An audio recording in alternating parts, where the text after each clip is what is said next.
Bu Dr. Rahayu Subekti, Pak Puji, dan Pak Dr. Rudi Asroni.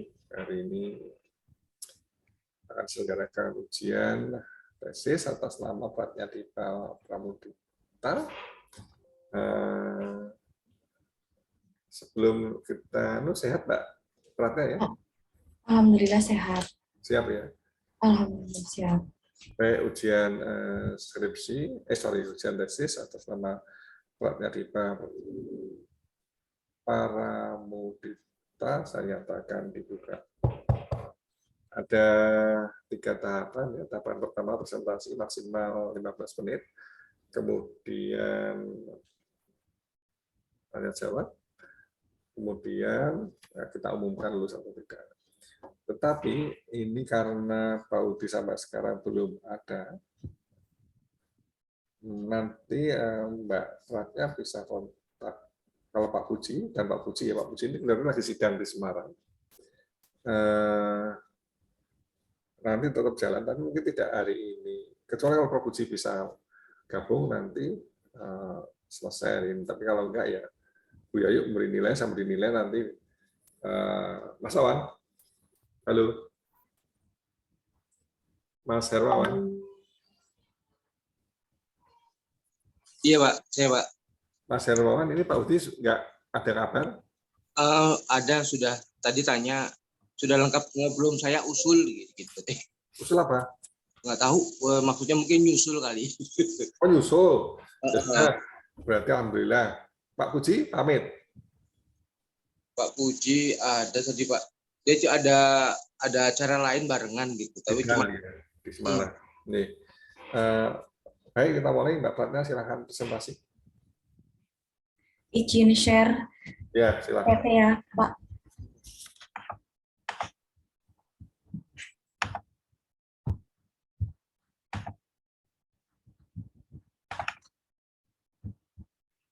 Mohon maaf, Pak, Bu, sudah terlihat belum PPT saya?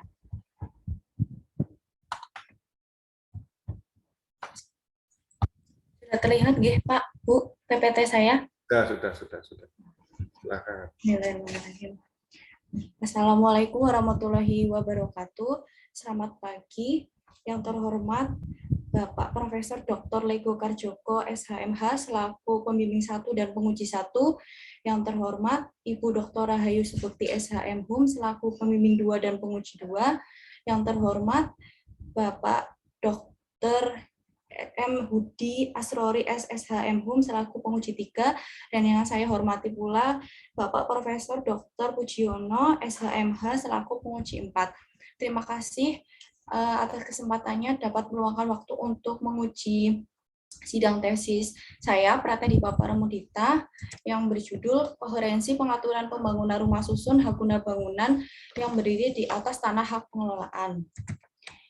Yang pertama, saya akan memaparkan abstrak. Rumah susun sendiri dapat dibangun di atas tanah hak guna bangunan yang berada di atas tanah hak pengelolaan. Sesuai yang tertuang pada pasal 17 huruf C Undang-Undang Nomor 20 Tahun 2011. Namun dalam pelaksanaannya sering sekali menimbulkan problematika. Dengan kata lain, dari pembangunan rumah susun hak guna bangunan di atas tanah hak pengelolaan memiliki dampak. Slide-nya, Mbak. Slide-nya belum gerak. Bagaimana Pak? Slide-nya belum berubah itu dari pertama judul tok itu. Coba lagi. Oke, ya. Pak, coba saya ulangi. Coba digerakkan. Oke, Pak. Sudah ganti belum, Pak? Belum. Coba saya close dulu sebentar, Pak. Udah ganti. Oh, oke, Pak. Udah jalan. Sudah masuk abstrak belum, Pak, ini? Sudah abstrak. Oke, Pak. Baik, Pak. Ibu. Terima kasih, Pak. Baik, saya lanjutkan kembali. Bahwasanya pembangunan rumah susun hak guna bangunan di atas tanah hak pengelolaan memiliki dampak negatif, yaitu tidak adanya kepastian hukum bagi pemilik daripada hak rumah susun tersebut. Perbedaan konsep asas hukum tanah yaitu antara konsep rumah susun yang menganut asas pemisahan vertikal dengan konsep hukum tanah Indonesia yang menganut asas pemisahan horizontal. Selain itu, aturan pembangunan rumah susun hak guna bangunan di atas hak pengelolaan tidak hanya berpacu pada aturan rumah susun saja, tetapi ada keterkaitan dengan aturan yang lain, yaitu aturan mengenai pendaftaran tanah, aturan mengenai hukum gedung dan bangunan. Ketidakpastian hukum dari pembangunan rumah susun hak guna bangunan di atas hak pengelolaan adalah terkait dengan jangka waktu kepemilikan daripada hak milik atas tanah dan bangunan rumah susun tersebut, karena berpacu pada keputusan daripada pemegang hak pengelolaan itu sendiri. Konsep asas pemisahan vertikal yang dianut oleh Undang-Undang Rumah Susun mengadopsi konsep dari negara barat yaitu strata titel, sedangkan konsep asas pemisahan horizontal yang dianut oleh hukum tanah Indonesia berdasar pada Undang-Undang Pokok Agraria atau UPA, yaitu antara tanah dan bangunan terpisah. Pendaftaran tanah sebagai aturan yang terkait dengan pembangunan rumah susun hak guna bangunan di atas hak pengelolaan berperan dalam proses perolehan hak milik atas satuan rumah susun tersebut. Sedangkan aturan gedung dan bangunan berperan sebagai aturan tambahan yang mengatur mengenai tanah dan bangunan yang berdiri di atasnya. Dengan demikian, pembangunan rumah susun guna bangunan di atas hak pengelolaan perlu adanya koherensi dalam pengaturannya agar selaras dengan proses pelaksanaannya dan meminimalisir permasalahan yang terjadi. Dan konsep rumah susun yang menggunakan asas pemisahan vertikal tidaklah tepat jika disamakan dengan perspektif hukum tanah di Indonesia yang menganut sistem asas pemisahan horizontal.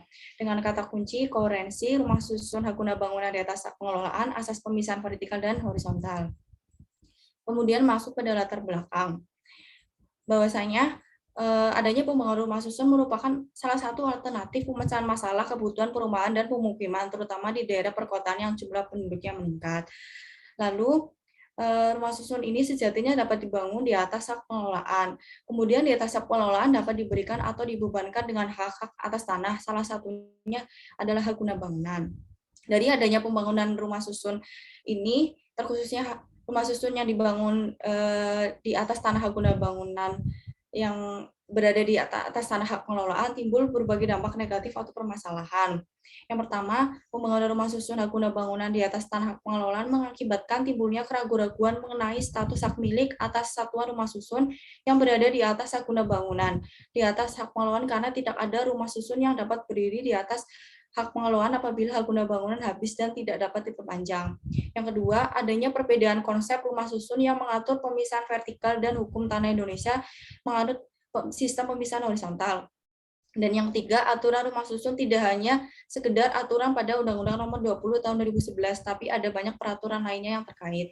Maka dari berbagai permasalahan tersebut, perlu ada koherensi dari adanya pembangunan rumah susun hak guna bangunan di atas hak pengelolaan. Kebaruan penelitian yang saya kerjakan dengan penelitian sebelumnya yang telah ada, yaitu saya lebih mengkaji tentang koherensi pengaturan pembangunan rumah susun hak guna bangunan yang dimana di atasnya terdapat hak pengelolaan, serta saya mengkaji bagaimana pengaturan rumah susun seharusnya ditinjau dari hukum tanah nasional. Untuk rumusan masalah, yang pertama, bagaimana koherensi pengaturan pembangunan rumah susun hak guna bangunan di atas tanah hak pengelolaan. Kemudian yang kedua, bagaimana seharusnya pengaturan satuan rumah susun dalam perspektif hukum tanah di Indonesia. Tujuan penelitian yang pertama memberikan perspektif koherensi pengaturan pembangunan rumah susun hak guna bangunan di atas tanah hak pengelolaan. Yang kedua, memberikan perspektif rumah susun berdasarkan perspektif hukum tanah di Indonesia. Manfaat penelitian. Yang pertama, manfaat secara teoritis, yaitu memberikan sumbangan pemikiran bagi perkembangan ilmu hukum, khususnya di bidang hukum agraria.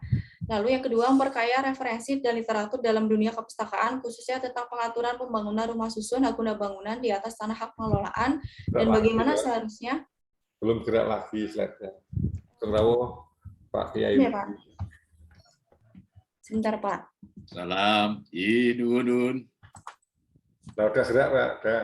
Iya, Pak. Iya. Sudah nggih, Pak? Sudah. Baik, terima kasih. Saya lanjutkan kembali. Untuk manfaat teoritis yang kedua, memperkaya referensi dan literatur dalam dunia kepustakaan, khususnya tentang pengaturan pembangunan rumah susun, hak guna bangunan di atas tanah hak pengelolaan, dan bagaimana seharusnya pengaturan satuan rumah susun dalam perspektif hukum tanah di Indonesia.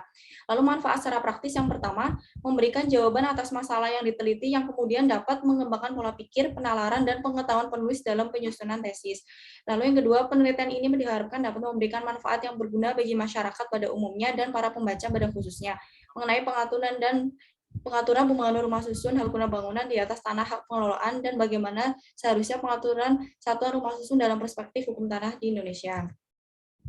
Lalu landasan teori berisi tinjauan pustaka. Yang pertama, tinjauan tentang filosofis pemanfaatan tanah. Yang kedua, tinjauan tentang hubungan menguasai negara dan hak pengelolaan.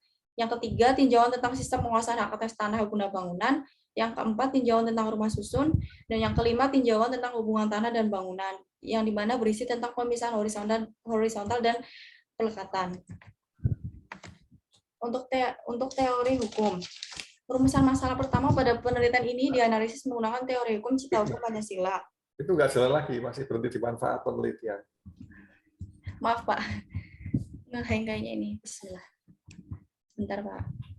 Sudah jalan ya Pak? Nah, untuk teori hukum, yang pertama rumusan masalah saya menggunakan teori hukum cita hukum Pancasila.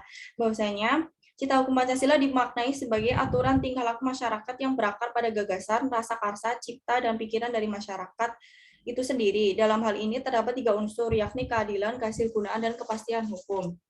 Maka dari paparan arti dari teori cita hukum Pancasila tersebut, bahwasanya terdapat beberapa inti sendi, yaitu ketuhanan yang Maha Esa, kedua penghormatan atas martabat manusia, ketiga wawasan kebangsaan dan wawasan Nusantara, keempat persamaan dan kelayakan, kelima keadilan sosial, keenam moral dan budi pekerti yang luhur, dan ketujuh partisipasi dan transparansi dalam proses pengambilan keputusan publik. Hal ini sesuai dengan perumusan masalah pertama yang dapat dikaji dengan teori cita hukum Pancasila, karena permasalahan koherensi pengaturan pembangunan rumah susun hak guna bangunan di atas tanah hak pengelolaan menyangkut dari hubungan tanah dengan bangunan yang berdiri di atasnya.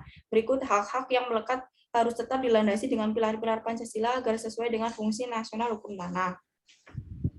Lalu yang kedua, rumusan masalah yang kedua ini dianalisis menggunakan teori sistem hukum. Saya menggunakan teori sistem hukum dari pertama dari Hans Kelsen, yaitu teori Steuvenbau, di mana teori Steuvenbau ini bahwasannya dalam pembentukan norma tidak boleh bertentangan dengan norma yang lebih tinggi. Dengan kata lain, norma yang lebih rendah tidak boleh bertentangan dengan norma yang di atasnya. Biasanya digambarkan oleh piramida. Lalu teori hukum yang kedua berdasarkan dari Ronald Dworkin, bahwasanya hukum sebagai interpretasi merupakan tantangan terhadap jurisprudensi, analisis umumnya, dan positivisme hukum pada khususnya. Maka dari penjelasan dua sistem hukum tersebut, rumusan masalah kedua ini dapat dianalisis dengan dua teori sistem hukum tersebut. Karena rumusan masalah kedua ini menganalisis bagaimana peraturan seharusnya dilihat dari sudut perspektif hukum tanah di Indonesia. Berarti sesuai dengan dua teori sistem hukum di atas, yang bahwasannya suatu permasalahan yang berkaitan dengan tatanan hukum Indonesia harus dikaji dengan sistem hukum yang ada dan selaras. Kemudian pada kerangka berpikir terdapat premis mayor, yang dimana premis mayor ini berisi tentang beberapa tinjauan pustaka. Yang pertama filosofis pemanfaatan tanah, kedua hubungan menguasai negara dan hak pengelolaan, ketiga sistem penguasaan hak atas tanah guna bangunan, lalu yang keempat hubungan tanah dan bangunan yang berisi pemisahan horizontal dan pelekatan, di mana tinjauan pustaka tersebut dikaji dengan teori cita hukum Pancasila dan teori sistem hukum dari Hans Kelsen dan Dworkin. Lalu terdapat premis minor yang dimana berisi dari rumusan masalah penelitian ini, yaitu yang pertama koherensi pengaturan pembangunan rumah susun hak guna bangunan di atas hak pengelolaan, yang kedua pengaturan satuan rumah susun dalam perspektif hukum tanah di Indonesia. Lalu yang terakhir dari kerangka berpikir ini merujuk pada isi dari kesimpulan, di mana hasilnya yaitu berisi bagaimana hasil dari koherensi pengaturan rumah susun hak guna bangunan di atas tanah hak pengelolaan, dan yang kedua preskripsi pengaturan satuan rumah susun dalam hukum tanah Indonesia. Kemudian metode penelitian. Yang pertama, jenis dan sifat penelitian. Penelitian ini merupakan jenis penelitian hukum normatif atau normative law research yang berupa studi kasus normatif berupa produk-produk perilaku hukum, contohnya undang-undang. Yang kedua, pendekatan penelitian. Penelitian ini menggunakan pendekatan konseptual dan pendekatan perundang-undangan karena mengkaji menggunakan konsep bahan hukum yang ada dan aturan yang ada yang berkaitan dengan permasalahan ini. Kemudian jenis bahan hukum dan sumber hukum. bahan hukum yang di sini menggunakan bahan hukum primer, bahan hukum sekunder, dan bahan hukum tersier. Lalu teknik pengumpulan bahan hukum. Teknik pengumpulan bahan hukum yang digunakan dalam penelitian ini dilakukan dengan mengumpulkan dan menggabungkan bahan-bahan hukum yang diperoleh dari berbagai studi dokumen dan studi pustaka. Lalu teknik analisis bahan hukum. Teknik analisis bahan hukum yang dilakukan dalam penelitian hukum normatif ini adalah dengan silogisme deduksi. Lalu masuk ke dalam hasil penelitian dan pembahasan. Yang pertama, koreksi pengaturan pembangunan rumah susun hak guna bangunan di atas tanah hak pengelolaan. Dalam pembangunan rumah susun terdapat berbagai aturan yang terkait. Jadi tidak hanya aturan mengenai Undang-Undang Nomor 20 Tahun 2011 mengenai Undang-Undang Rumah Susun saja. Lalu aturan yang terkait mengenai pembangunan rumah susun tersebut ternyata belum saling koherent satu sama lain yang akhirnya menimbulkan satu permasalahan dalam pembangunan rumah susun. Berbagai masalah dalam pembangunan rumah susun tersebut, yang pertama, regulasi yang mengatur tentang rumah susun sangat banyak dan tidak harmonis. Di dalamnya ada undang-undang, ada PP, permen, perda, dan perkada. Undang-Undang Nomor 20 Tahun 2011 tentang rumah susun dianggap tidak sempurna karena masih banyak celah. Beberapa celahnya yaitu yang pertama, Undang-Undang Rumah Susun, jika Undang-Undang Rumah Susun dikaitkan dengan UPA, terkait dengan pengaturan pasal 54 ayat 2 huruf B Undang-Undang Rumah Susun yang menyebutkan bahwa setiap orang memiliki sarusun umum hanya dapat mengalihkan kepemilikannya kepada pihak lain dalam hal perikatan kepemilikan rumah susun setelah jangka waktu 20 tahun. Pasal ini tidak begitu jelas karena secara esensi bertentangan dengan hak atas tanah yang telah diatur di dalam UPA. Lalu yang kedua, Undang-Undang Rumah Susun dengan KUH Perdata, khususnya pasal 45 ayat 4 Undang-Undang Rumah Susun, yang mengatur bahwa penguasaan sarusun pada rumah susun komersial dapat dilakukan dengan cara dimiliki atau disewa. Hal pinjam pakai diatur dalam KUH Perdata. Pada pengaturan rumah susun tidak begitu jelas apakah memang bertujuan untuk menghilangkan kemungkinan terjadinya pinjam pakai sarusun atau sekedar memberikan penjelasan terkait penguasaan sarusun, yang antara lain kepemilikan sewa tanpa mengurangi hak seseorang untuk meminjamkan sarusun yang dimilikinya kepada pihak ketiga. Lalu Undang-Undang PKP atau Undang-Undang PKP dengan Undang-Undang Bangunan dan Gedung, yaitu Undang-Undang Nomor 28 Tahun 2002, yaitu terkait dengan perbedaan pengaturan mengenai jenis dan bentuk rumah, perbedaan mengenai penyelenggaraan perumahan dengan penyelenggaraan bangunan, persyaratan administrasi khususnya izin mendirikan bangunan dan definisi perawatan. Lalu celah yang terakhir, Undang-Undang PKP dengan Undang-Undang Nomor 2 Tahun 2012 tentang pengadaan tanah bagi pembangunan untuk kepentingan umum, yaitu terkait dengan perbedaan pengaturan dalam hal peruntukan pengadaan tanah untuk kepentingan umum. Lalu yang kedua, sumber daya manusia pemerintah yang membidangi pelayanan penyelenggaraan rumah susun belum siap secara nasional. Yang ketiga, silang sengkarut kepentingan dan wewenang antar lembaga atau dinas pengawasan yang kurang dan tidak tegas. Yang keempat, pelaku pembangunan yang tidak berpengalaman dan terlalu mengejar keuntungan cepat semata. Rumah susun dapat dibangun pada hak guna bangunan di atas hak pengelolaan. Pembangunan rumah susun yang didirikan di atas tanah hak guna bangunan yang berada di atas tanah hak pengelolaan mempunyai perbedaan dengan pembangunan rumah susun yang didirikan di atas tanah negara, baik dari segi perolehan, penjualan, maupun nanti pada saat perpanjangan hak guna bangunannya tersebut. Perbedaan inilah yang kurang dipahami oleh para pembangun rumah susun atau developer, maupun para calon pembeli hak milik atas satuan rumah susun yang didirikan di atas tanah hak guna bangunan di atas tanah hak pengelolaan. Pembangunan rumah susun saat ini banyak dilakukan di atas tanah hak pengelolaan pemerintah daerah. Hal ini merupakan hasil kerjasama antara para developer dengan pemerintah daerah yang ingin memanfaatkan tanahnya karena pemerintah daerah tidak memiliki biaya yang cukup besar untuk memanfaatkan tanahnya tersebut. Namun permasalahan timbul pada saat developer kurang memberi informasi kepada calon pembeli mengenai status kepemilikan satuan rumah susun mereka yang dibangun di atas tanah hak guna bangunan yang berdiri di atas tanah hak pengelolaan, terutama pada saat dilakukan pemasaran terhadap unit-unit rumah susun tersebut. Hal ini menimbulkan dampak negatif daripadanya bangun rumah susun guna bangunan di atas tanah. Maaf, saya potong. Ini masih kerangka pikir ya? Oh, enggak Pak, sudah masuk dalam pembahasan. Slide-nya masih kerangka berpikir nggak Pak? Mohon maaf Pak. Ini slide-nya masih kerangka berpikir. Oh ya Allah, mohon maaf sebentar. Ya Allah. Wah, ini bukan PowerPoint ini. Sudah terlihat belum, Pak? Ini bukan PowerPoint. Udahlah, lepas saja udah. Nggak usah kelamaan. Ini bukan PowerPoint, makanya Anda kayaknya orang baca gitu loh. Oh, enggak, Pak. Mohon maaf, Pak. PowerPoint tidak seperti ini, Mbak. Maaf, Bapak Ketua, itu di-cut aja lah.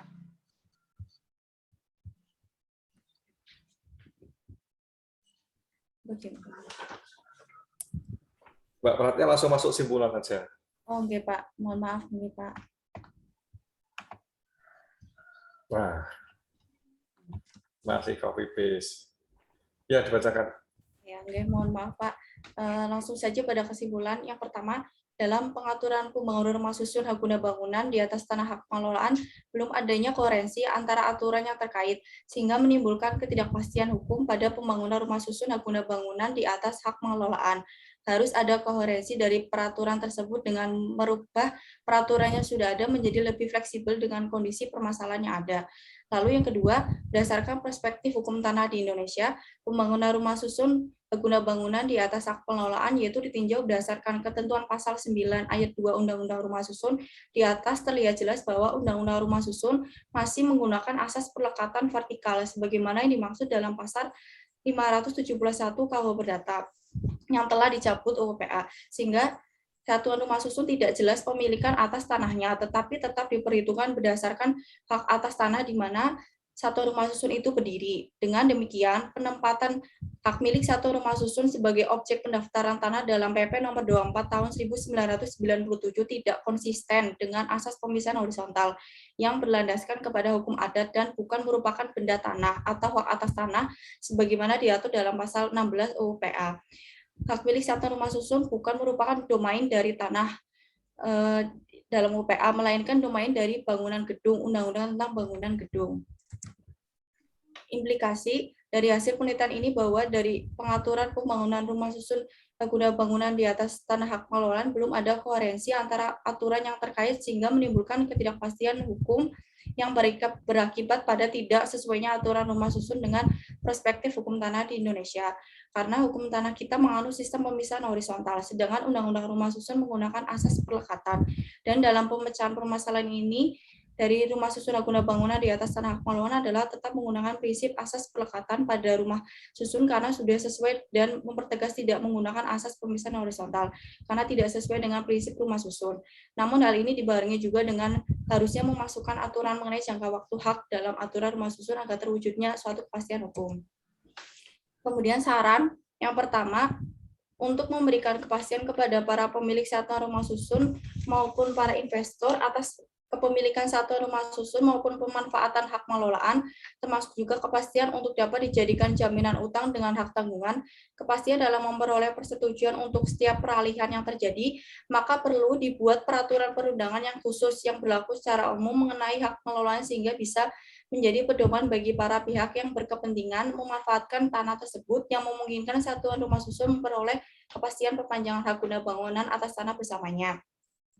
Yang kedua, untuk memberikan kesadaran bagi penghuni, pemilik satuan rumah susun akan akibat hukum yang akan ada di kemudian hari, maka ada baiknya bahwa setiap developer rumah susun atau apartemen memberikan informasi tentang tanah yang digunakan untuk mendirikan rumah susun tersebut. Yang ketiga, terhadap beberapa peraturan perundang-undangan di bidang perumahan rakyat yang belum harmonis dan sejalan, maka langkah yang dapat dilakukan oleh pemerintah atau pembuat undang-undang adalah dengan mengamandemen, mencabut, dan atau membuat peraturan baru yang memberikan penjelasan secara lebih rinci dan tegas terhadap aspek-aspek dan konsep hukum yang lebih diatur di dalam peraturan perundang-undangan di bidang perumahan rakyat dan peraturan pelaksananya. Yang keempat, mengubah, mencabut, dan atau menerbitkan peraturan baru terhadap beberapa peraturan perundang-undangan yang telah atau berpotensi memunculkan konflik sebagai akibat ketidakkonsistenan, duplikasi, multitafsir, maupun karena tidak operasionalnya peraturan tersebut. Kemudian saran yang terakhir, perlunya komitmen yang kuat dari semua pihak, terutama pemerintah pusat dan pemerintah daerah, dalam mengatasi backlog dan penyediaan fasilitas terhadap MBR dalam memperoleh rumah. Komitmen tersebut dapat diwujudkan dengan menciptakan peraturan perundang-undangan yang pro perumahan rakyat dan memasukkan program pro perumahan rakyat. Sekian dan terima kasih. Wassalamualaikum warahmatullahi wabarakatuh. Waalaikumsalam. Jadi sudah disampaikan.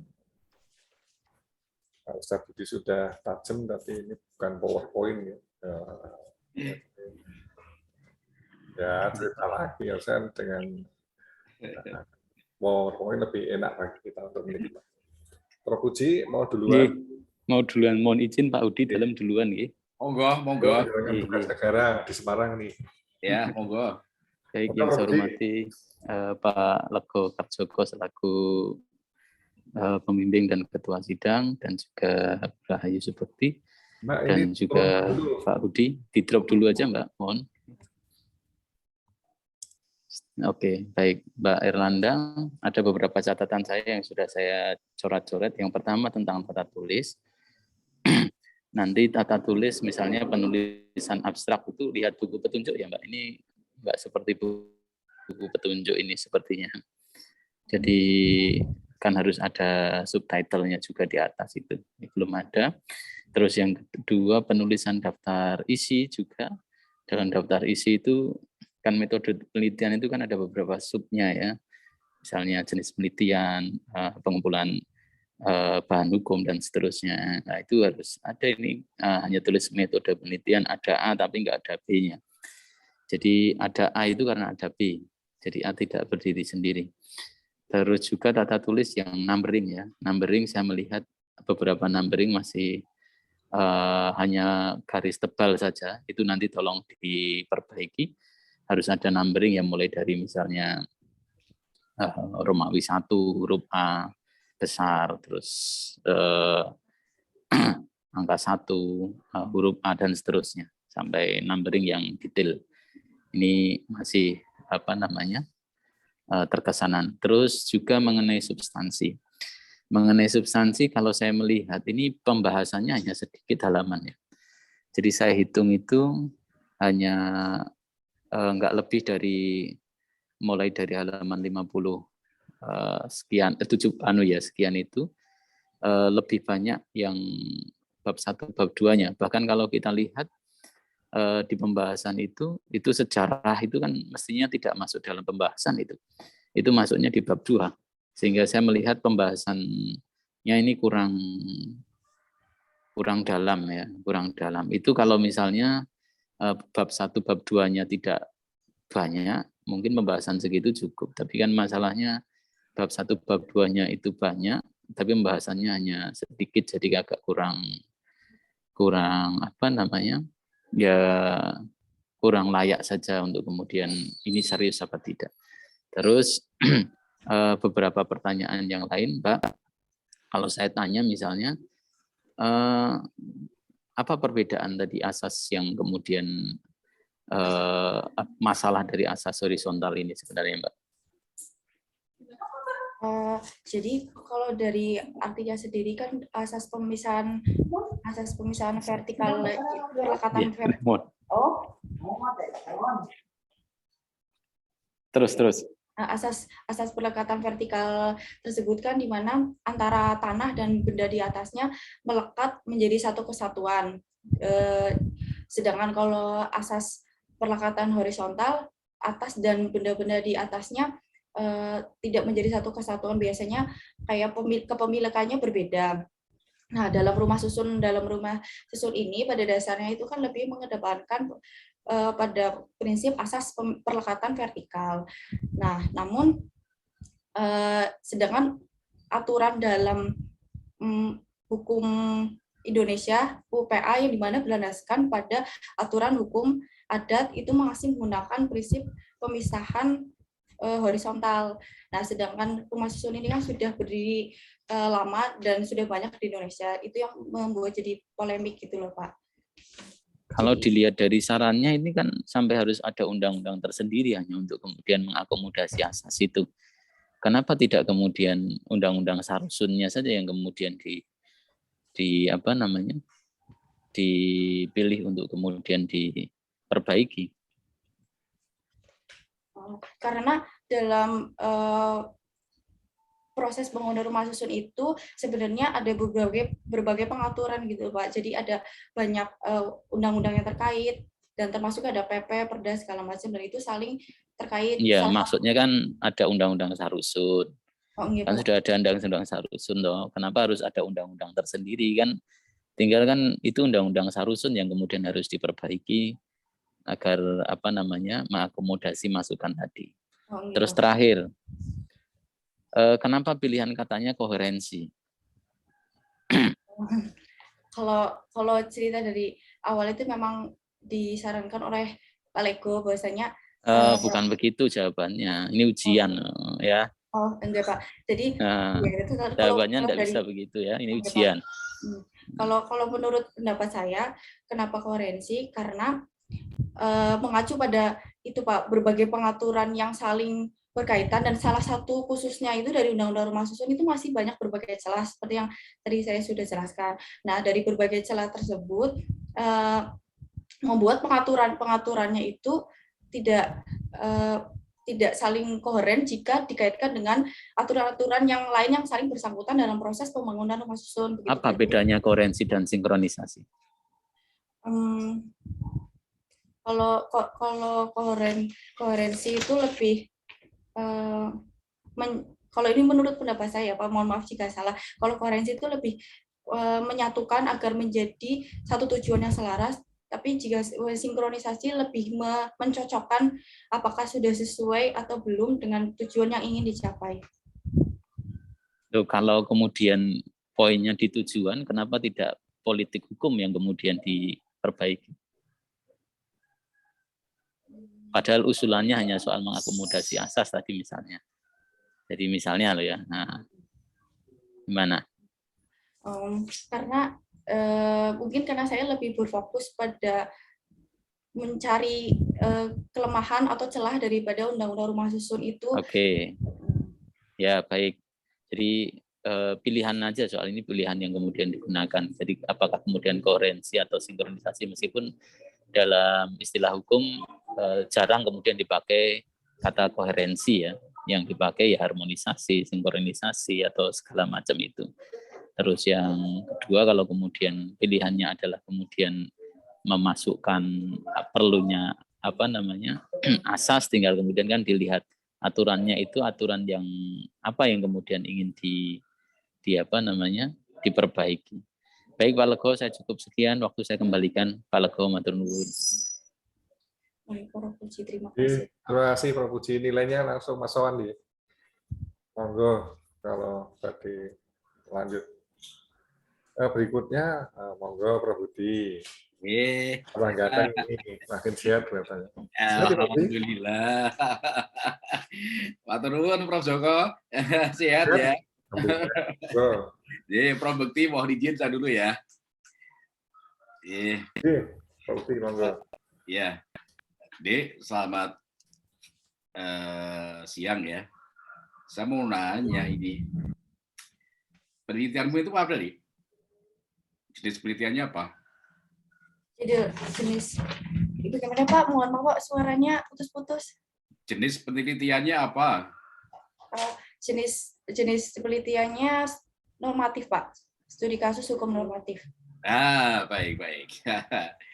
Sekarang mau nanya, Dik, jenis penelitian normatif kok menggunakan metode studi kasus tuh gimana caranya? Studi kasus. Jenis penelitiannya kan normatif toh? Iya. Tapi kok menggunakan di kasus? Saya tidak studi kasus Pak, tapi lebih ke pendekatan perundang-undangan dan konseptual. Tapi saudara ngomong apa tadi? Yang mana? Jenis. Ya loh Dek, setiap yang Anda omongkan itu punya nilai loh. Oke Pak. Penelitiannya jenis penelitiannya studi normatif. Tapi kok studi kasus? Mungkin studi kasusnya yang saya terangkan dalam tesis ini tuh bukan kasus saya meneliti di lapangan, tapi lebih kepada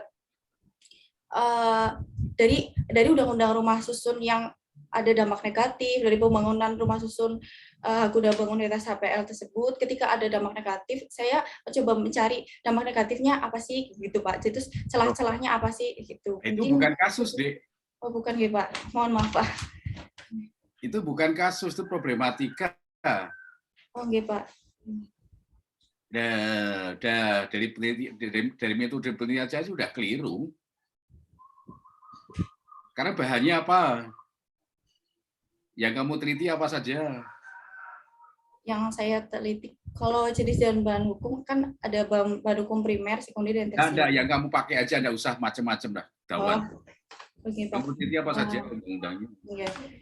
Kalau yang saya teliti berarti saya mengkaji tentang Undang-Undang Rumah Susun itu sendiri, Undang-Undang Nomor 20 tahun 2011, kemudian disangkutkan dengan Undang-Undang PKP, lalu ada Undang-Undang Gedung dan Bangunan Nomor 28 tahun 2002, terus ada pendaftaran tanah, kemudian ada tentang pengadaan tanah juga.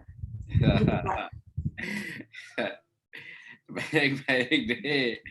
Ya, saya itu sama dengan Prof. Puji tadi ya. Saya itu baca tesis kamu itu bingung malahan. Karena apa? Anda itu mindah-mindah saja. Tidak ada analisis sama sekali. Tidak ada pembahasan sama sekali. Kamu pindah dari berapa undang-undang itu kamu pindah di bab pembahasan itu, terus pendapatmu sendiri itu nggak muncul sama sekali.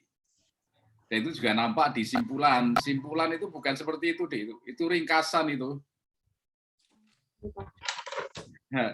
Coba nanti kita ya, Pak Udi mau nanya satu persatu nih. Baik, Pak Udi tadi dengar salah satu teori yang kamu pakai, ya metodenya udah sedikit agak benar ya. Sekarang teori, ya agak teori. Anda mengajukan teori Stephen Bow. Ya toh? Nah, kemudian sebelum itu Anda Stephen Bow itu punya Hans Kelsen ya? Iya, Pak. Iya, Hans Kelsen. Ya, padahal Anda bicara mengenai sistem hukum ya? Iya, Pak. Nah, sistem hukum itu apa pakai teorinya Hans Kelsen dengan Stephen Bow? Kalau yang saya Legal system itu teorinya siapa? Friedman. Oh, ini Pak. Stephen Bow ya Kelsen. Itu bicara mengenai Kelsen. Mengenai apa? Struktur piramida. Piramida perundang-undangan toh? Iya, Pak. Bukan sistemnya toh? Iya, Pak. Sistemnya itu kan punya Friedman. Di situ ada culture, ada structure, ada. Kan itu. Nah, sekarang Pak Udi mau nanya. Jadi kamu menggunakan teori Pancasila itu gimana toh? Ya, teori cita hukum Pancasila, Pak. Padahal Pancasila itu kan bukan teori toh? Bukan Pancasilanya, Pak, tapi cita hukum Pancasila, Pak. Teori cita hukum Pancasila. Ya bagaimana akan dibuatkan teori Pancasilanya aja sebuah filsafat toh? Iya, tapi saya kemarin mencoba searching, ada Pak namanya teori cita hukum Pancasila. Dapatnya siapa?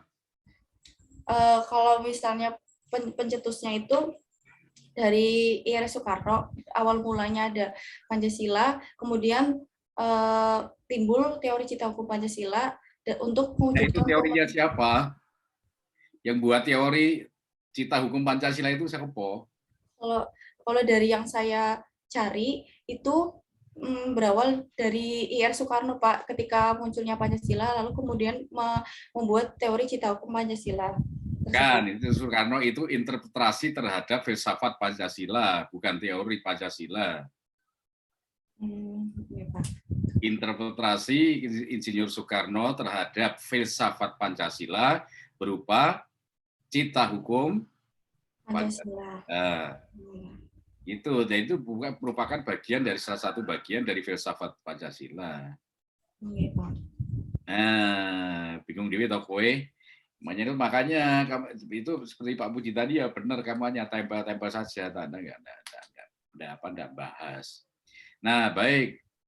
Sekarang mau nanya Pak Budi, mau nanya lagi, tolong jelaskan ya.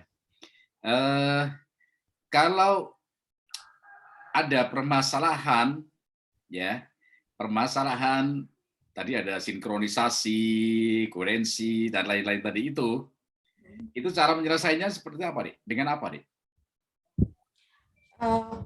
Kalau menurut saya pertama kita berawal dari masalah yang ada. Ketika ada laporan masalah tentang pembangunan rumah susun, guna bangunan di atas tanah.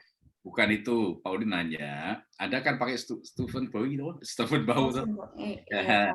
Nah, seandainya ada ketidakselarasan, ketidaksesuaian antara peraturan satu dengan peraturan yang lain. Ada dua macam kan? Misalkan tidak sesuai antar sama undang-undang. Tapi menurut Stephen Bow itu antar peraturan perundang-undang dan peraturan bawahnya. Seandainya bertentangan, itu solusinya seperti apa, Dik? Kalau menurut saya, Pak, berarti jika peraturan tersebut bertentangan, maka dilihat lagi dari aturan yang di atasnya, yang lebih tinggi. Jadi intinya kalau dikaji dengan teori Bow itu, teori yang lebih rendah tidak boleh bertentangan dengan teori yang lebih tinggi, sehingga sebaiknya dicabut atau dihapuskan. Jika ada permasalahan atau tidak ada kesesuaian, maka disesuaikan kembali dengan peraturan yang lebih tinggi di atasnya. Mencabut suatu peraturan yang angel, butuh waktu lama. Ya, ternyata rampung-rampung, tidak selesai-selesai masalahnya. Nunggu di amandemen, nunggu dicabut, nunggu kacau balau. Ada satu asas yang bisa menyelesaikan masalah itu. Apa? Ayo. Banyak asas, dan itu sudah terkenal sekali nih. Setiap hari Dinda mesti dengar. Nunggu mengubah undang-undang nggak sampai berapa lama, belum lagi ribut lagi. Nah, ada teori lo ya, normatif lo ya. Dia harus paham ini. Kalau ada ketidaksesuaian antar peraturan perundang-undangan, baik horizontal maupun vertikal, itu solusinya seperti apa? Ayo. Nggak mungkin nunggu perubahan. Swen. Nah. Ya, mohon maaf kalau asasnya saya kurang paham. Ya, sama lamanya nunggu jawabanmu. Nah. Pernah dengar lex spesialis derogat lex Iya, Pak, pernah. Oh. Bahwasanya aturan yang khusus tidak boleh menyampingkan aturan yang umum. Apa tidak boleh? Tidak boleh itu ya. Bukan tidak boleh apa ya Pak bahasanya? Mohon maaf. Aturan yang khusus tidak boleh, bukan tidak boleh apa ya Pak? Normatif ngerti. Aturan yang bersifat khusus mengesampingkan berlakunya peraturan yang bersifat umum. Berarti yang berlaku yang mana?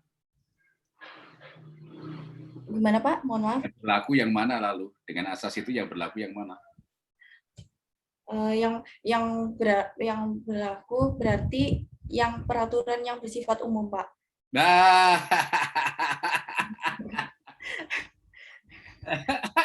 Bu Bekti, nanti tolong itu Bu Bekti. Yang berlaku yang khusus deh, namanya lex spesialis derogat lex derogatio. Kalau diterapkan dengan teori Stephen Bow, ya, itu apabila ada peraturan yang bertentangan suatu peraturan bawah bertentangan dengan atasnya, itu dengan asas apa? Lex apa? Wes tak tuntun.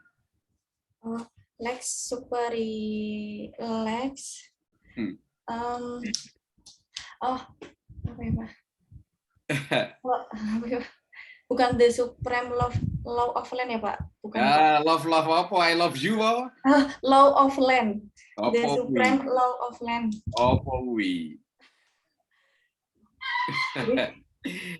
Lex superiori derogat lex inferiori. Bener lah. Enggak Pak. Baik. Nah, sekarang hasil. Kamu tadi nyinggung-nyinggung. Hampir semua peraturan kamu salahkan. ya. Tidak konsisten opo pernah juga kemudian di dalam penerapannya. Tolong jelaskan lagi. Pak Udi agak bingung tadi. Sebenarnya tidak semua peraturan, tapi sekiranya yang terkait dengan proses pembangunan dan guna bangunan di atas hak pengelolaan, aturan-aturan yang berkaitan itu masih saling semeraut gitu loh Pak, karena dibuktikan dengan adanya dampak negatif dari pembangunan dan guna bangunan di atas hak pengelolaan rumah susun tersebut. Baik, nah ada 2 pertanyaan ini malahan, ya Tri. Tolong Pak Udi sebutkan datanya, mana yang semerawut, dan apa saja. Kalau misalnya sebenarnya bukan semerawut sih Pak, mohon maaf, tapi kayak seperti Nggak celah. Nggak mau, kamu sukanya begitu. Iya, semerawut dalam arti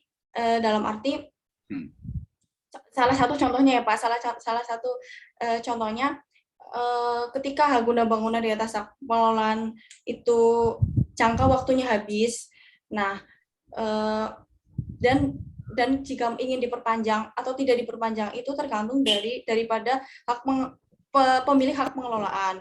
Jika dari pemilik hak pengelolaan tidak setuju diperpanjang atau ia tidak setuju diperpanjang, maka secara otomatis hak guna bangunan dan hak milik atas satu rumah susun tersebut ikut hangus. Jadi itu yang membuat dampak negatifnya begitu Pak. Baik, 1 semerawut, yang semerawut contoh 1 kayak gitu. Padahal itu juga belum tentu benar. Ya. Yang lain mengenai apa?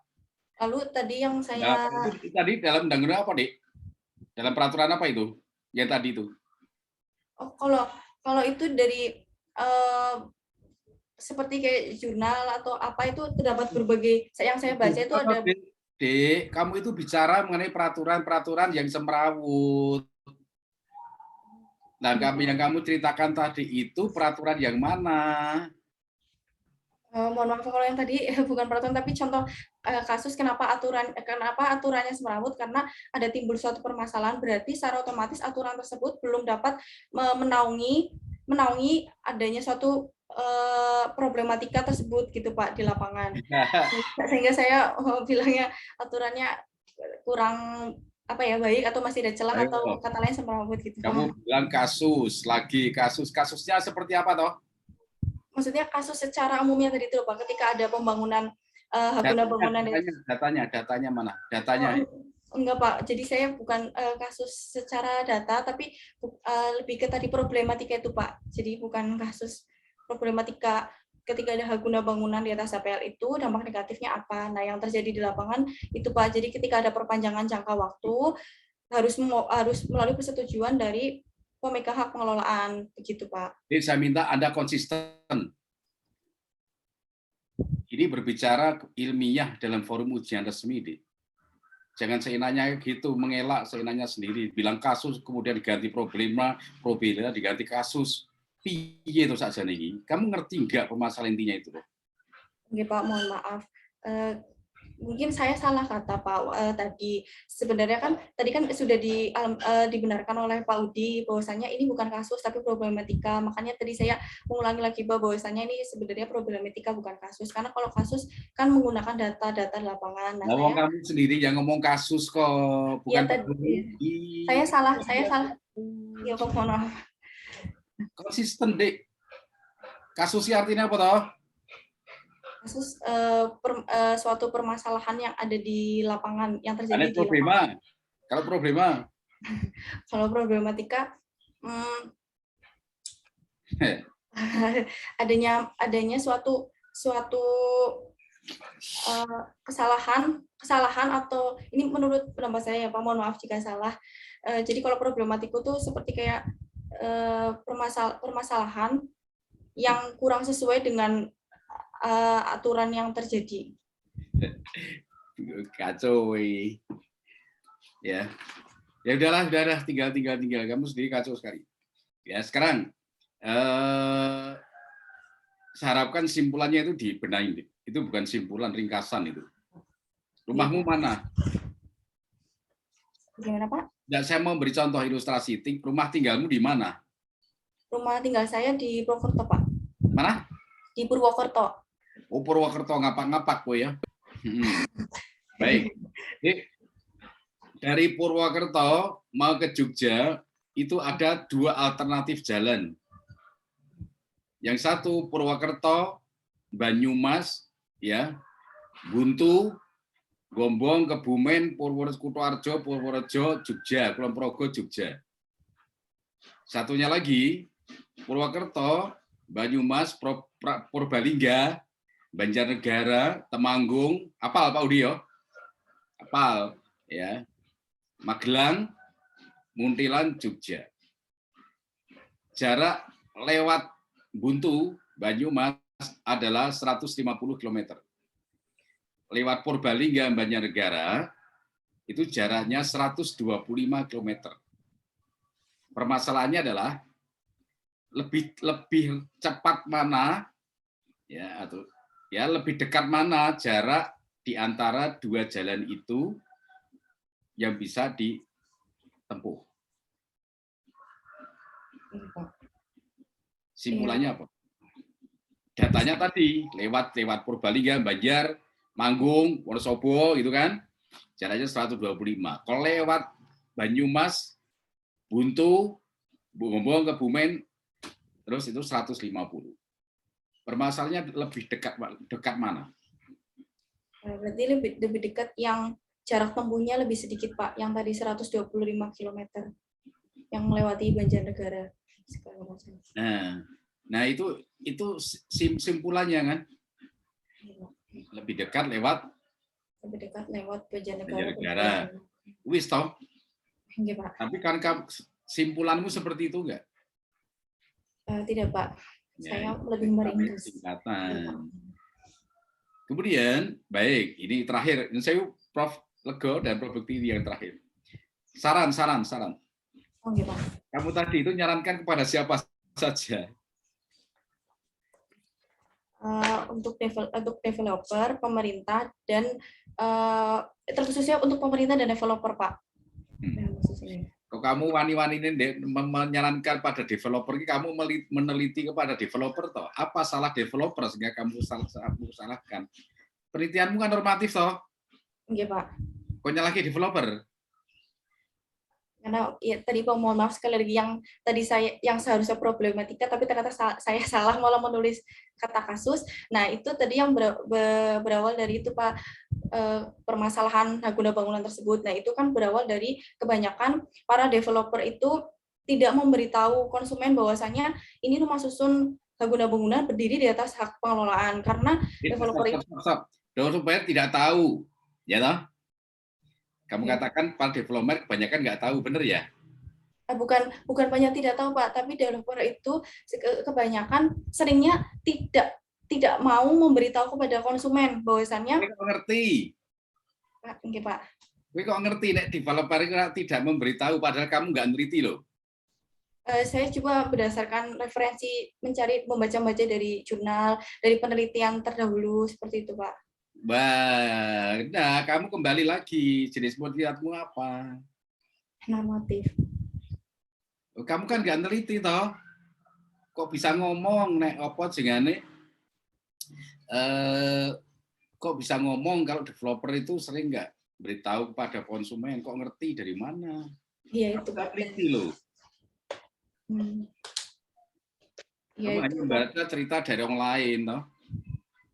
Iya, dari hasil penelitian terdahulu, jurnal-jurnal yang saya baca seperti itu, Pak. Saya meneliti kepustakaannya gitu, Pak.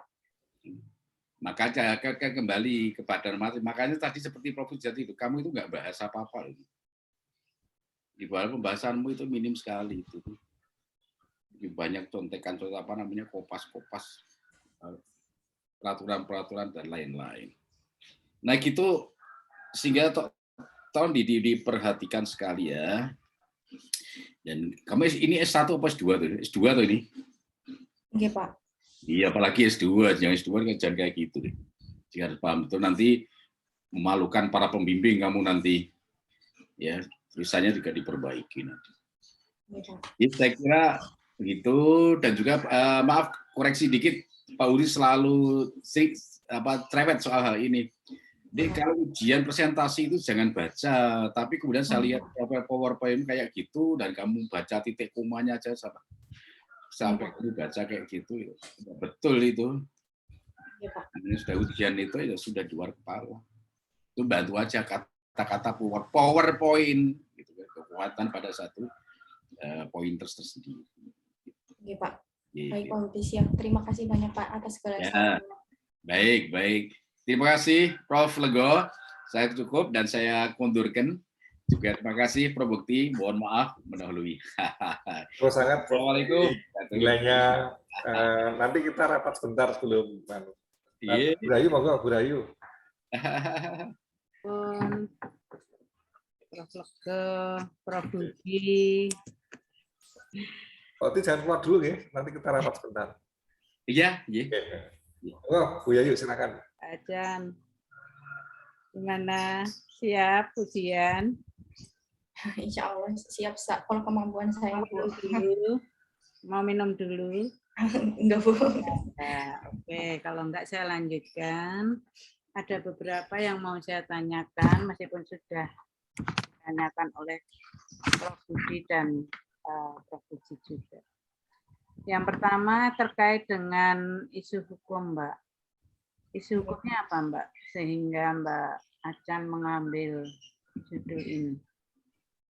Baik, isu hukumnya itu tadi terdapat problematika yang saya teliti dari berbagai jurnal, berbagai penelitian sebelumnya, bahwasanya dalam pembangunan rumah susun yang diberikan tanah guna bangunan di atas tanah hak pengelolaan terdapat berbagai dampak negatif. Nah, dampak negatifnya itu ketika ketika jangka waktu dari berdirinya hak atas tanah tersebut habis, untuk memperpanjang atau tidak itu berdasarkan keputusan daripada pemegang hak pengelolaan. Maka jika pemegang hak pengelolaan tidak menyetujui, maka secara otomatis hak guna bangunan di atas rumah susun tersebut ikut habis, tidak bisa dapat berpanjang begitu. Dan kebanyakan daripada developer itu ketika memasarkan kepada konsumen tidak memberitahu kepada pihak konsumen bahwasanya hak guna bangunan ini berdiri di atas hak pengelolaan, karena kebanyakan hak pengelolaan itu hak guna bangunan yang berdiri di atas hak pengelolaan itu sering ditakuti oleh konsumen, sehingga developer itu hanya mencari keuntungan semata. Begitu, Bu. Lalu yang kedua itu perbedaan asas antara undang-undang tanah nasional dengan aturan undang-undang rumah susun. Asas undang-undang rumah susun menggunakan asas perlekatan vertikal, sedangkan undang-undang hukum tanah kita menggunakan asas perlekatan horizontal. Adanya perbedaan tersebut, maka saya ingin meneliti gitu, Bu, bagaimana agar bisa saling koheren dan tidak ada timbul suatu permasalahan kembali di lain waktu. Begitu, Bu. Terus yang kedua, Mbak, di kebaruan. Di kebaruannya apa toh, Mbak? Di punyanya Mbak Anu ini. Di punya Mbak Pratnya. Yes. Kalau di kebaruan penelitian saya lebih mengkaji tentang koherensi pengaturan pembangunan rumah susun hak guna bangunan yang di atas tanah pengelolaan itu, serta mengkaji bagaimana pengaturan rumah susun seharusnya ditinjau dari hukum tanah nasional.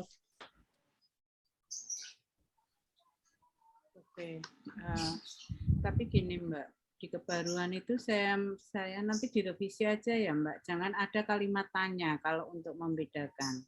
Oh iya, Bu. Itu yang akan dibuat gitu. Jangan ada kalimat-kalimat tanya lah, diperbaiki dulu. Lalu selanjutnya, kalau kerangka berpikirmu gimana Mbak? Kerangka berpikir saya itu terdiri dari premis minor, mayor, dan yang terakhir isi dan kesimpulan, Bu. Jadi kayak premis minornya itu berisi tentang tinjauan pustaka yang nanti dikaitkan dengan teori hukum pada penelitian ini.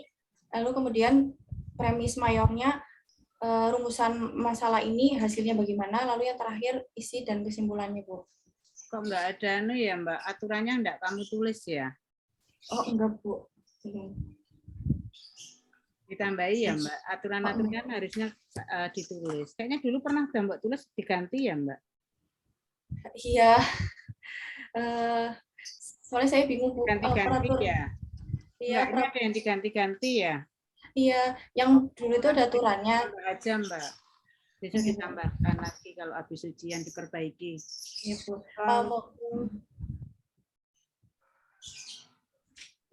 Kalau tadi kesimpulannya memang harus diperbaiki. Lalu implikasinya Mbak, itu kan ada 2 perumusan masalah. Implikasimu apa itu? Ya, implikasi saya itu Bu, yang pertama adanya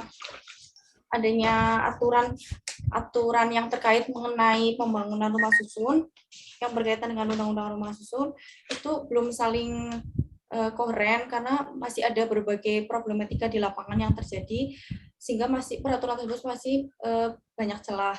Kemudian adanya perbedaan asas yang dianut sehingga menimbulkan ketidakpastian hukum pada proses bangunan rumah susun tersebut, Bu. Ya Mbak, maksudnya gini, implikasi itu apa toh?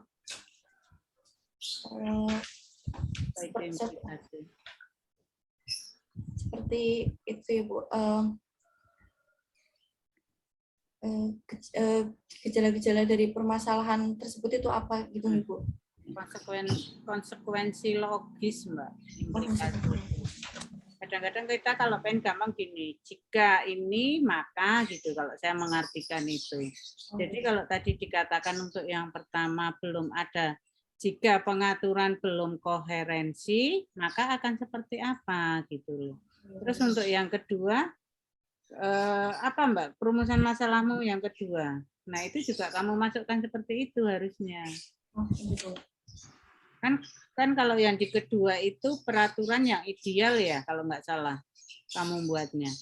Maka kan berarti kalau andai kata peraturannya itu sudah ideal, maka akan seperti apa itu implikasinya. Jika diterapkan ternyata jika belum koherensi, jika diterapkan di dalam pelaksanaannya maka seperti apa gitu. Maka kalau digunakan yang sudah ideal seperti apa itu implikasinya. Jadi nanti ada 2, dibuat saja 1, 2 gitu ya, disesuaikan dengan perumusan masalah. Lalu untuk saran, tadi memang saranmu itu oke karu-karuan gini toh Mbak.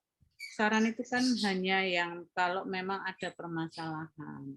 Dicari yang benar-benar ada permasalahan gitu. Terlalu banyak gitu ya. Terus selanjutnya tadi menambah yang daftar pustaka, meskipun tadi sudah Prof. Puji, itu di daftar tabelnya juga dibetulkan, Mbak. Tidak hanya di metodologi, tapi di daftar tabel. Tabel 1 tentang apa, tabel 2 tentang apa, gambar 1 tentang apa, gitu ya. Lalu yang abstrak itu juga, pertama kan ada judul, ada penguji, itu. Terus nanti tujuan, isinya tujuan, metode, dan hasil. Lalu kata kunci. Gitu ya Mbak, disesuaikan ya? Gitu, siap. Oke, dari saya cukup Prof. Lego. Matur nuwun. Terima kasih Bu Rahayu. Terima kasih Bu Rahayu. Ngapunten tak sambil ini banyak yang komplain masalah BKD Prof. Budi. Ngisi sister Prof. Budi sekarang. Iya. Datanya masih sinkron antar unit di Mbak Ratya, selamat ya sudah ditapani. Saya tanya satu saja. Apakah asas pemisahan horizontal itu masih cocok tidak, sesuai tidak dengan rumah susun? Kalau menurut pendapat saya, jika disuruh memilih, Pak, saya sebenarnya ingin memasukkan 2 asas tersebut agar tetap dipakai. Karena saya berpatokan pada pasal 500, 506, 507 KUH Perdata, yang dimana seharusnya perakatan vertikal yang artinya tanah akan menjadi benda pokok, sedangkan benda lain benda lain, dan segala sesuatu yang melekat pada benda pokok tersebut harus mengikuti. Jadi kalau misalnya dalam rumah susun, pemilikan haknya kan terdapat hak milik bersama dan hak milik perorangan. Nah, jika hak milik perorangan itu ingin disewakan atau dijual, berarti seharusnya juga bersama dengan hak bersama yang berdiri di atas rumah susun tersebut. Karena tidak mungkin, karena salah satu contohnya hak bersama dalam rumah susun itu seperti pemakaian koridor, pemakaian parkir. Nah, ketika akan dijual atau disewakan kepada orang lain di dalam perjanjian atau sertifikat, itu tidak mungkin hanya menerangkan tentang bagian satuan dari rumah susun tersebut. Nah, pasti juga akan menerangkan pada bagian hak bersama, sehingga jika dalam perjanjian atau akta menerangkan adanya hak bersama dan hak satuan rumah susun yang dimiliki sendiri, berarti kan beda kepemilikannya, Pak. Berarti itu juga sebenarnya masuk dalam asas pemisahan horizontal. Namun rumah susun sendiri itu juga sebenarnya sudah menjadi satu kesatuan tertancap dengan tanah yang berdiri. Jadi jika dibilang seperti asas pemisahan horizontal juga tidak tepat. Jadi kalau menurut saya, kalau bisa asas horizontal dan asas vertikal tetap digunakan keduanya dalam undang-undang rumah susun, begitu, Pak. Ya, baik, terima kasih. Sebetulnya agak nggak masuk akal ya. Kalau asas pemisahan horizontal kan untuk rumah-rumah yang Jawa itu bisa digotong-gotong.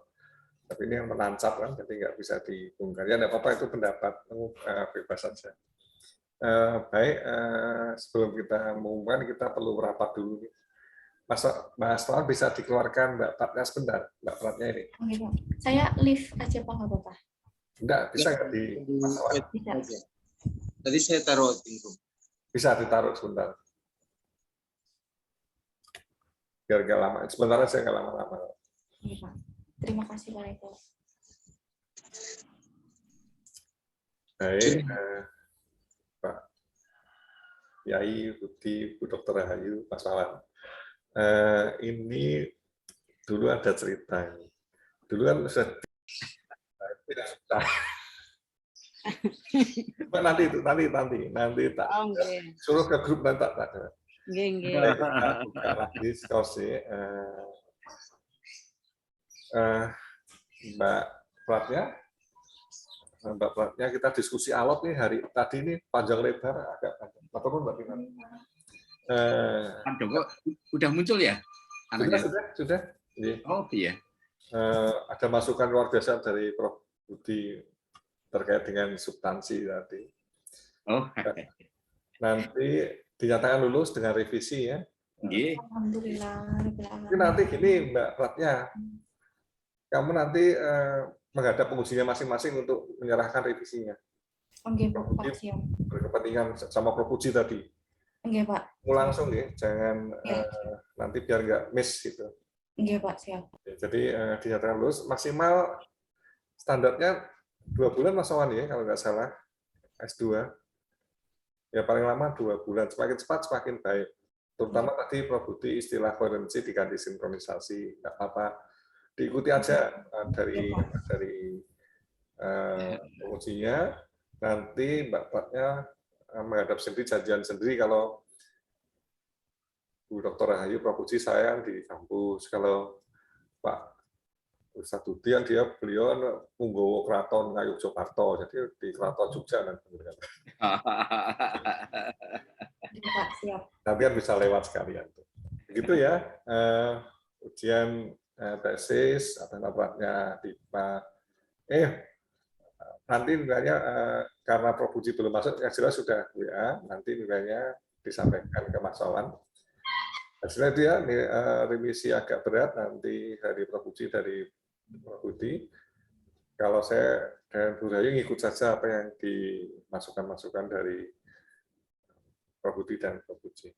Demikian ujian tesis atas nama Platnya Dita sudah selesai dengan selamat.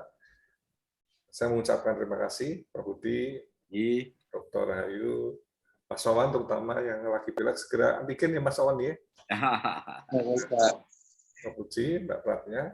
Saya mohon maaf kalau ada salah kata dalam memandu ujian pemimpin atau ujian tesis ini.